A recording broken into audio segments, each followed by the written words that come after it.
The afternoon session starts off with really having a look at technology and innovation, and we've had a strong focus, just due to demand really, around digital agriculture. I thought that I'd start off by, if I can just get this to flick over. I've jumped ahead. Just to have a look at putting into the supply chain context, what are the innovations that are really shaping where we go into the future? As you heard this morning, the innovations around genetics and looking at technologies and using genomics, when that becomes routine, prices will go down. We saw this through the sheep South Sea, through incentivising uptake of DNA technologies, the prices continued to fall. We're yet to see that in beef, and probably because the volumes don't quite match that. We're then looking at how can we capture data that we have to manually get at the moment. How do we capture that remotely? How does that technology help us support efficiency, decision making? Does it reduce cost or time, replace a job or increase productivity? We then are investing in objective measurement technologies that will help us predict lean meat yield and quality before we consign animals. Then when we get those animals to the plant, we can get objectively measured carcass data, both yield and quality. Our brand specifications will evolve, and ultimately producers will get paid on the value of your production, heading towards that value-based pricing. Then, as a result of that, we can more effectively harvest those cuts, as we heard from Kelly Payne, and getting those products into the food service sector, how they use those cuts and match those cuts for fitness for purpose to get the most value out of each and every item from the carcass. Then ultimately, consumers can purchase that product by value proposition, provenance, even just the meal that they're trying to prepare. And if you think about what is on display out in the showcase area with the supermarket of the future, where we have those meals that we could link back to you and tell your story as producers and make that connection through the whole supply chain. That's the opportunity that we have, and the investments that we have are in each of these areas now, shaping that future.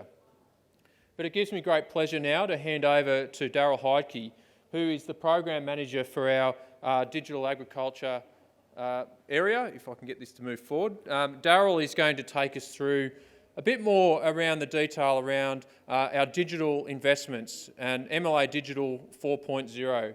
He's then got a couple of guests that have trialled this on your behalf, that are really demonstrating what is commercially available and de-risking those investments going forward. So I'll now hand over to Darryl, who will take you through a bit more depth on Digital 4.0. Thanks, Darryl, and we welcome Darren Price and David Lee to the stage as well. Thank you.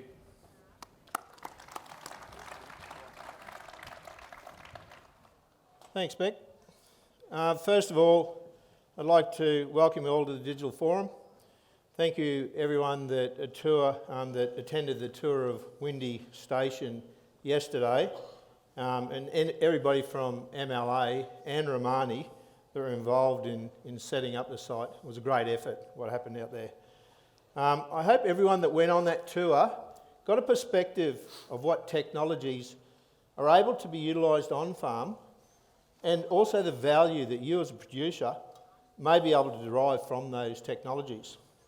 Digital platforms, for those that attended the MLA AGM last year in Canberra, you ought to be aware that MLA and the red meat industry initiated a program of work on farm in this area of digital technology and connectivity. A recent report, Agri 4.0, Connectivity at Our Fingertips, by KPMG outlines producers can implement connectivity on farm. It can unlock benefits in digital technologies.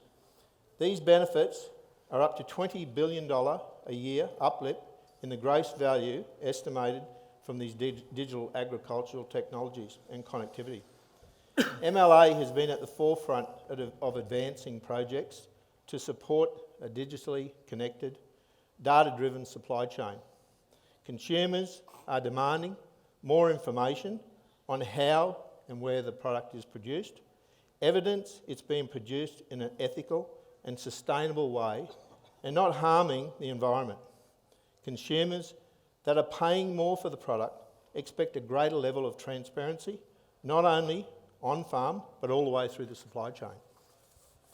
These technologies on farm have massive potential for real-time decision-making information, but will only be used if it is easily accessed more frequently for valuable decision making on farm.